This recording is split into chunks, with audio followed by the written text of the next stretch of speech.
সম্মানিত হাজিরিন, আমার আজকের বক্তব্যের বিষয় রাসূলুল্লাহ সাল্লাল্লাহু আলাইহি ওয়াসাল্লামের বিবাহ ও তার বহুবিবাহ বিষয়ক সংশয় নিরসন।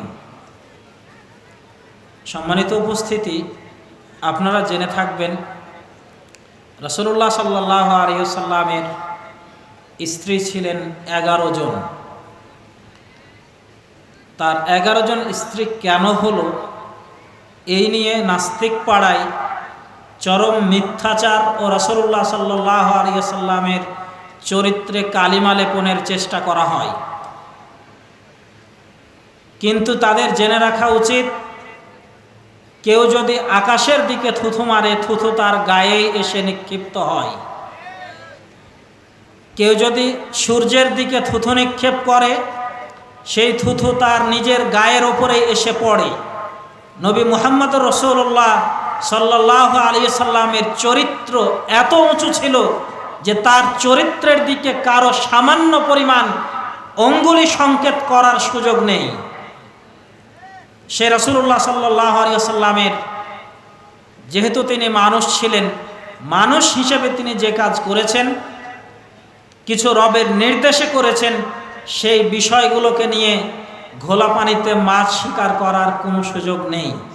আমরা সে বিষয়ের উপরেই মূলত আজকে কথা বলবো, রাসূলুল্লাহ সাল্লাল্লাহু আলাইহি সাল্লামের বিবাহ সম্পর্কে। বিবাহ প্রত্যেকটি মানুষের সহজাত বিষয়। মানুষ যখন যৌবনে পদার্পণ করে, তখন প্রত্যেক মানুষের মধ্যে বিবাহের চাহিদা, বিবাহের প্রয়োজনীয়তা অনুভূত হয়। এই বিষয়টা প্রত্যেকটা মানুষের জন্যই স্বাভাবিক বিষয়। আল্লাহ রাসূল সাল্লাল্লাহু আলাইহি সাল্লাম এ কারণে যুবকদেরকে বিবাহ করতে উদ্বুদ্ধ করেছেন। তিনি বলেছেন, ইয়া মা'আশারাশ শাবাব মান ইসতাতা'a মিনকুমুল বাআতা ফালিয়াতাযাওয়াজ। তোমাদের, হে যুবক দল, তোমাদের মধ্যে যারা বিবাহে সক্ষমতা রাখে তারা যেন বিবাহ করে। ফাইন্নাহু আগাযু লিল বাসারি ওয়া আহসানু লিল ফারজ। কেননা বিবাহ মানুষের দৃষ্টিকে অবনত করে আর লজ্জাস্থানের হেফাজত করে। রাসূলুল্লাহ সাল্লাল্লাহু আলাইহি ওয়াসাল্লাম নিজে বিবাহ করেছেন। একজন সাহাবী, তিনি প্রতিজ্ঞা করেন, পণ করেন, মনে মনে সংকল্প করেন এবং সেই সংকল্পের কথা ব্যক্ত করে বলেন, আমি কোনোদিন বিবাহ করব না। আল্লাহ নবী সাল্লাল্লাহু আলাইহি ওয়াসাল্লাম বলেছিলেন, ওয়া আতাযাওয়াজুন নিসাআ, আমি বিবাহ করেছি, ফামান রাগিবা আন সুন্নতি ফালাইসা মিন্নি, যে আমার আদর্শ থেকে বাইরে চলে গেল, যে আমার কর্মপদ্ধতি থেকে বাইরে চলে গেল, যে আমার তরিকা থেকে বাইরে চলে গেল, সে আমার দলভুক্ত নয়, সে আমার আদর্শভুক্ত নয়। অতএব বোঝা যাচ্ছে বিবাহ রাসূলুল্লাহ সাল্লাল্লাহু আলাইহি সাল্লামের অন্যতম একটি আদর্শ। আল্লাহ নবী সাল্লাল্লাহু আলাইহি সাল্লাম বিবাহ করেছিলেন। প্রথম স্ত্রী ছিলেন মা খাদিজা রাদিয়াল্লাহু আনহা। রাসূলুল্লাহ সাল্লাল্লাহু আলাইহি সাল্লাম যখন মক্কায় ছিলেন, বয়স তার 25। সেই সময়ে মা খাদিজা রাদিয়াল্লাহু আনহা পরপর 2 স্বামী হারা হয়েছিলেন। প্রথম স্বামী মারা যান, দ্বিতীয় স্বামী কেউ বলেছেন মারা যান, কেউ বলেছেন সেখান থেকে তালাক প্রাপ্ত হন। মা খাদিজা রাদিয়াল্লাহু আনহা ছিলেন অত্যন্ত ধৈর্যশীলা, গুণবতী, মহিয়সী একজন নারী। অর্থ সম্পদে, বিত্ত বৈভবে ঐশ্বর্যপূর্ণ একজন নারী ছিলেন মা খাদিজা রাদিয়াল্লাহু আনহা, যার কারণে আরবের বহু সম্ভ্রান্ত লোক, বহু সম্ভ্রান্ত পুরুষ, যুবক তাকে বিবাহের প্রস্তাব দেন, কিন্তু তিনি সকলের প্রস্তাব প্রত্যাখ্যান করেন, সকলের প্রস্তাব ফিরিয়ে দেন। রাসূলুল্লাহ সাল্লাল্লাহু আলাইহি সাল্লামের বয়স যখন 25 বছর, তখন তিনি, রাসূল সাল্লাল্লাহু আলাইহি সাল্লাম নবুয়ত পাননি, তখন তাকে তার ব্যবসার কাজের সহযোগী হিসাবে নিযুক্ত করেন। রাসূলুল্লাহ সাল্লাল্লাহু আলাইহি সাল্লাম মা খাদিজা রাদিয়াল্লাহু আনহার ব্যবসায়িক কাফেলা নিয়ে সিরিয়া গেলেন। সাথে খাদিজা রাদিয়াল্লাহু আনহা তার দাস মাইসারাকে দিলেন।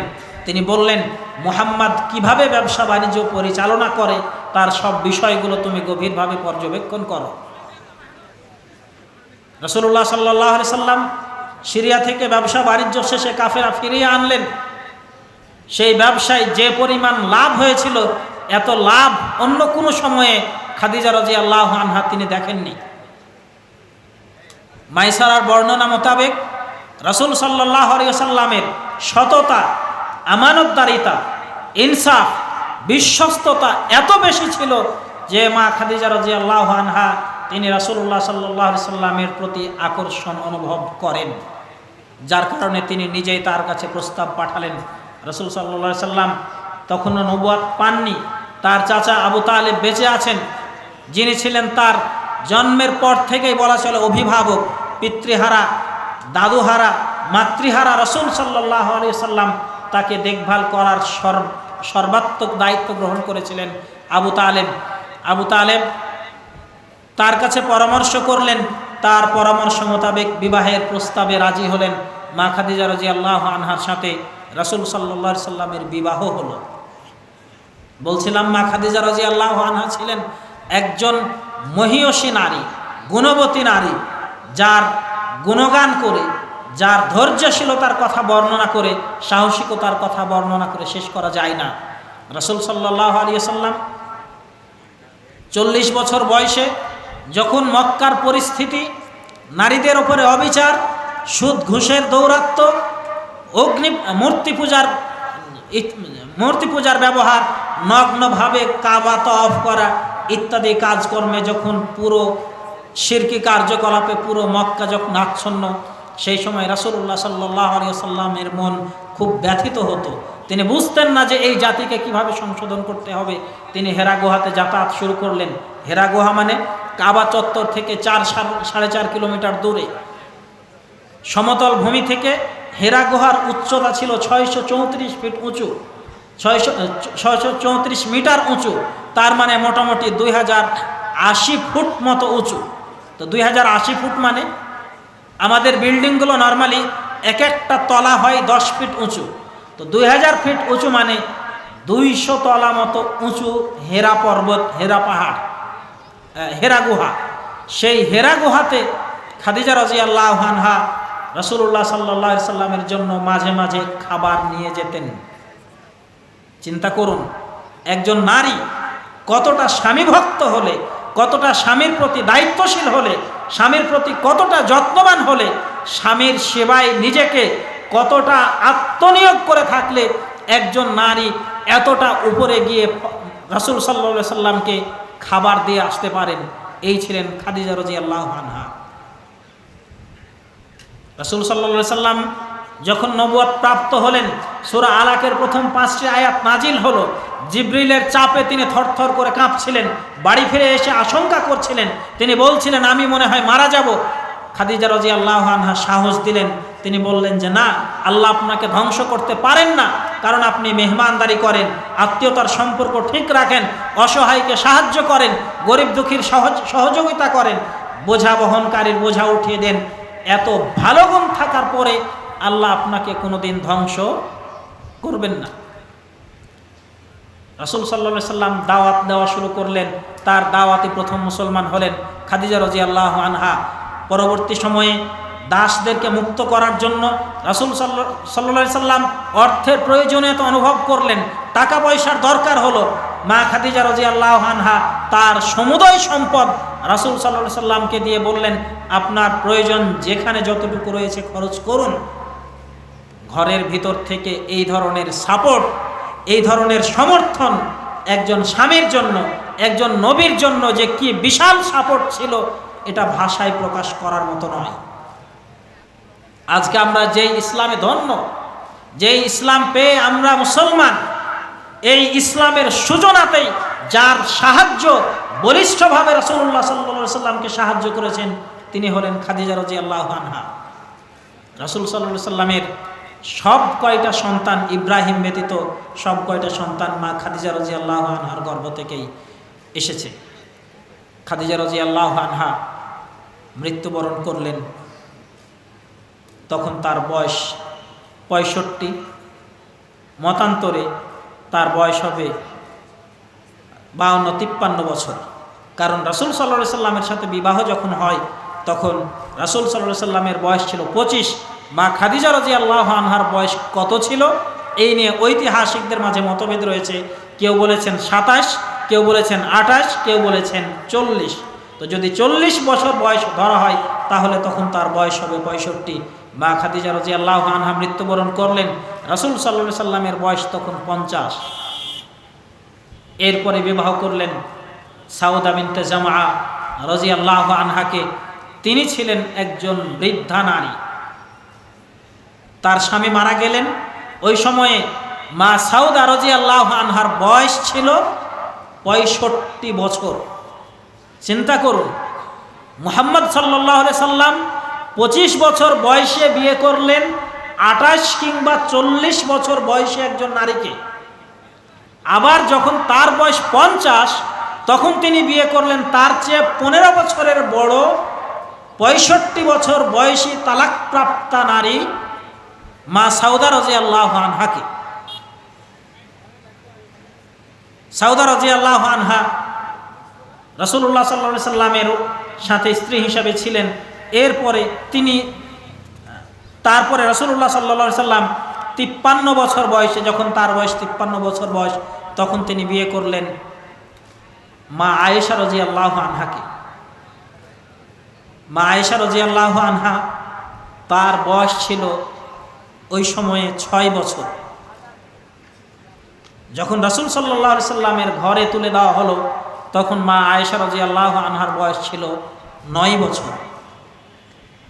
আমাদের দেশে যাদের ধর্মজ্ঞান নেই, যারা ইসলামের প্রতি শত্রুতা মনোভাব পোষণ করে, নিজেদেরকে নাস্তিক বলে ঘোষণা করে, ইসলামের বিষয়ে যাদের মনের ভিতরে কলবের ভিতরে সন্দেহ ও সংশয়, শয়তানের ওয়াসওয়াসা রয়েছে, তারা মা আয়েশা রাদিয়াল্লাহু আনহার বয়সটাকে নিয়ে চরম বিভ্রান্তির সৃষ্টি করে যে একজন 53 বছর বয়সের পুরুষ একজন 6 বছর 9 বছরের মেয়েকে কিভাবে বিয়ে করতে পারে। সম্মানিত উপস্থিতি, আপনাদের মাথাতে কি এই প্রশ্ন আসছে? মনে হচ্ছে যে এটা কিভাবে হলো? এটা মোটেও বিস্ময়ের কিছু ছিল না, কারণ সেই সময়টা এমন ছিল যে সময়ে মানুষ বড় ছোটর ভেদাভেদ খুব একটা বেশি করত না।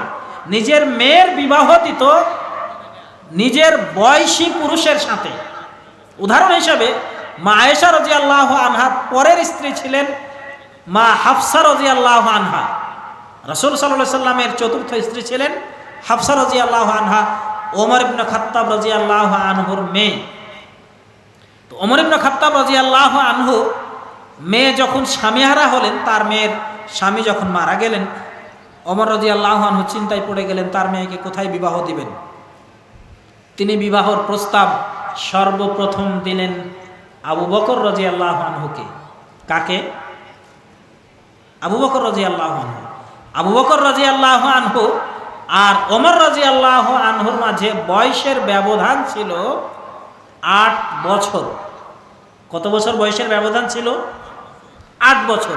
তার মানে 8 বছর ছোট বয়সের একজন লোক তার মেয়েকে বিবাহ দিচ্ছে তার চেয়ে 8 বছর বয়সী বেশি বয়স্ক পুরুষের সাথে, নিজের ইচ্ছাতেই। এটা কিন্তু এভাবে না যে আবু বকর রাদিয়াল্লাহু আনহু প্রস্তাব দিলেন, বিবাহ দিয়ে দিলেন। তিনি নিজেই গিয়ে প্রস্তাব দিচ্ছেন। আবু বকর রাদিয়াল্লাহু আনহু নাকচ করে দিলেন, বিবাহর প্রস্তাব দিলেন ওসমান রাদিয়াল্লাহু আনহুকে। তিনি মোটামুটি তার চেয়ে মোটামুটি কাছাকাছি লেভেলের বয়সের মানুষ ছিলেন, তাকে বিবাহের প্রস্তাব দিলেন, তিনিও নাকচ করে দিলেন। এরপরে তার বিবাহ হলো রাসূলুল্লাহ সাল্লাল্লাহু আলাইহি সাল্লামের সাথে। ওমর রাদিয়াল্লাহু আনহুর মেয়ে হাফসা রাদিয়াল্লাহু আনহার বিবাহ হলো রাসূলুল্লাহ সাল্লাল্লাহু আলাইহি সাল্লামের সাথে। চিন্তা করুন, ওই সময়ে বিবাহর নিয়মটাই এমন ছিল যে বয়স কার কতটুকু কম কতটুকু বেশি এটা খুব একটা মানে করতো না। এটা খুব একটা মানে তাদের কাছে এর বিষয় ছিল না, আলোচনার বিষয় ছিল না। যার কারণে তাদের এইভাবে ছোট বড় কম বেশি বয়সের হলেও বিবাহ হয়ে যেত। এবার চলুন আয়েশা রাদিয়াল্লাহু আনহার বিবাহ এটা কি শুধুমাত্র রাসূল সাল্লাল্লাহু আলাইহি সাল্লামের যুগে ওই সময় এমন হতো, নাকি আমাদের সময় এমন ঘটেছে? আমাদের যারা পূর্বপুরুষ রয়েছেন, মানে আমাদের দাদা অথবা তার পূর্বের যারা লোক রয়েছেন, তারা দেখেছেন গ্রামে গঞ্জে বিবাহ হতে অল্প ছোট বয়সী বাচ্চাদের বিবাহ হয়ে যায়। মানে দুই বন্ধুর একজনের ছেলে একজনের মেয়ে জন্মগ্রহণ করেছে, তো দুই বন্ধু বলল, ঠিক আছে বন্ধু, আমার মেয়ে আর তোমার ছেলে বিবাহ দিয়ে দিলাম। এই ধরনের বিবাহ আপনারা দেখেছেন না দেখেননি? গ্রামে গঞ্জে হয়, খুব সম্ভব এখনো এই ধরনের বিবাহ চালু আছে। তো এইভাবে অল্প বয়সে বিবাহর প্রথা তখন পর্যন্ত চালু ছিল। যদি আমরা আরো কাছে চলে আসি, বাংলা সাহিত্যের অন্যতম শ্রেষ্ঠ কবি, যাকে বিশ্বকবি উপাধিতে ভূষিত করা হয়েছে, তিনি কে? রবীন্দ্রনাথ ঠাকুর। তো রবীন্দ্রনাথ ঠাকুরের বিবাহ কখন হয়েছিল? তার বয়স কত ছিল? রবীন্দ্রনাথ ঠাকুরের বিয়ে যখন হয় তখন তার বয়স ছিল 22, আর তার স্ত্রীর বয়স ছিল মাত্র 9 বছর। কত বছর? মাত্র 9 বছর। এবার চলুন, অমুসলিম লেখকদের মধ্যে সবচেয়ে ইসলাম বিদ্বেষী লেখক হলো বঙ্কিমচন্দ্র। প্রত্যেকটা বিষয় ইসলামের বিপক্ষে লিখে গেছে বঙ্কিমচন্দ্র। বঙ্কিমচন্দ্র বিবাহ করেছিল মাত্র 5 বছর বয়সী মোহিনীকে। তার স্ত্রীর নাম ছিল কি? মোহিনী। তো মাত্র 5 বছর বয়সী মোহিনীকে বিয়ে করেছিল। আমাদের দেশে যাদের বই পড়ে নাস্তিকরা স্লোগান দেয়, তাদের লেখক, তাদের গুরু, তাদের আদর্শরা বিয়ে করেছে মাত্র 5 বছর বয়সের মেয়েকে। আর যাকে নিয়ে গর্ব করা হয়, বিশ্বকবি উপাধি দেওয়া হয়েছে, তিনি বিবাহ করেছেন 9 বছর বয়সের মেয়েকে। আর মুসলিম জাতির পিতা ইব্রাহিম আলাইহিস সালাম। কিন্তু আমাদের দেশে যারা নিজেদেরকে বাঙালি পরিচয় দিতে ভালোবাসে, বাঙালি পরিচয়ধারী যারা, তাদের জাতির পিতাকে চিনেন না, জানেন না। মুসলিম জাতির পিতা আলাদা, কিন্তু বাঙালি জাতি ওটা আরেকটা ধর্ম। তাদের জাতির পিতা হলেন শেখ মুজিবুর রহমান। তিনি বিবাহ করেছিলেন মাত্র 8 বছর বয়সী মেয়েকে। এর চেয়েও সাংঘাতিক রিপোর্ট হলো, সময় নিয়েও যে তাদের জীবনে লিখতে গিয়ে বলেছে না 8 বছর নয়, বিবাহের বয়স ছিল মাত্র 4 বছর। 3 বছরে বিবাহ ঠিক হয়, 4 বছরে বিবাহ হয়। এগুলো দোষের কিছু না। আমি বলিনি যে 4 বছরে 3 বছরে বিবাহ করে দোষ করেছে। যখন তার মানে উপযুক্ত বয়স হবে তখন তাকে ঘর সংসার করতে পাঠাবে। বিয়ে আগে হতে পারে, যদি পিতার সম্মতি থাকে, মেয়ের পিতার সম্মতি থাকলে বিবাহ হতে পারে। এটা সমালোচনার কোনো কিছু নেই। কিন্তু যখন তোমরা নবী মুহাম্মদ সাল্লাল্লাহু আলাইহি সাল্লামের চরিত্রকে নিয়ে কথা বলতে চাও, তখন তোমাদেরকে এ ধরনের উদাহরণ দিয়ে ঘায়েল করতে হয়। সম্মানিত উপস্থিতি, রাসূল সাল্লাল্লাহু আলাইহি সাল্লাম মা আয়েশা রাদিয়াল্লাহু আনহার পরে বিবাহ করলেন হাফসা বিনতে ওমর রাদিয়াল্লাহু আনহাকে। এরপরে বিবাহ হলো জয়নব বিনতে খুজাইমাকে। তারপরে বিবাহ হলো উম্মে সালামা হিন্দ বিনতে উমাইয়াকে। 7 নম্বরে বিয়ে হলো জয়নব বিনতে জাহাশ। আল্লাহ নবী সাল্লাল্লাহু আলাইহি সাল্লাম তাকে বিবাহ করেছিলেন। এর পিছনেও এক বিরাট কারণ আছে। একটি সমাজে জগদ্দল পাথরের মতো বসে থাকা কুসংস্কারকে দূর করার জন্য রাসূল সাল্লাল্লাহু আলাইহি সাল্লাম জয়নব বিনতে জাহাশকে বিবাহ করেছিলেন। ঘটনা কি ছিল? জয়নব বিনতে জাহাশ ছিল রাসূল সাল্লাল্লাহু আলাইহি সাল্লামের পালক পুত্র যায়েদ ইবনে হারেসা রাদিয়াল্লাহু আনহুর স্ত্রী। তো যায়েদ রাদিয়াল্লাহু আনহু ছিল রাসূল সাল্লাল্লাহু আলাইহি সাল্লামের পালক পুত্র। আরব দেশে পালক পুত্র মানে নিজের সন্তানের মতো। তাকে পালক পুত্রকে নিজের মিরাস দেওয়া হতো। নিজের স্ত্রী ঘরের সাথে মানে একেবারে নিজের সন্তানের মতো যাতায়াত করত। সম্পূর্ণরূপে নিজের ওরসজাত সন্তান যেমন, পালক সন্তান তেমন, এটা মনে করা হতো। আল্লাহ নবী সাল্লাল্লাহু আলাইহি সাল্লামকে এই বিবাহের মাধ্যমে মূলত আরব দেশে প্রচলিত সেই কুসংস্কারকে ভেঙে দেওয়ার জন্য এই বিবাহের ব্যবস্থা করা হয়। আরেকটু এই জায়গাতে ক্লিয়ার করি,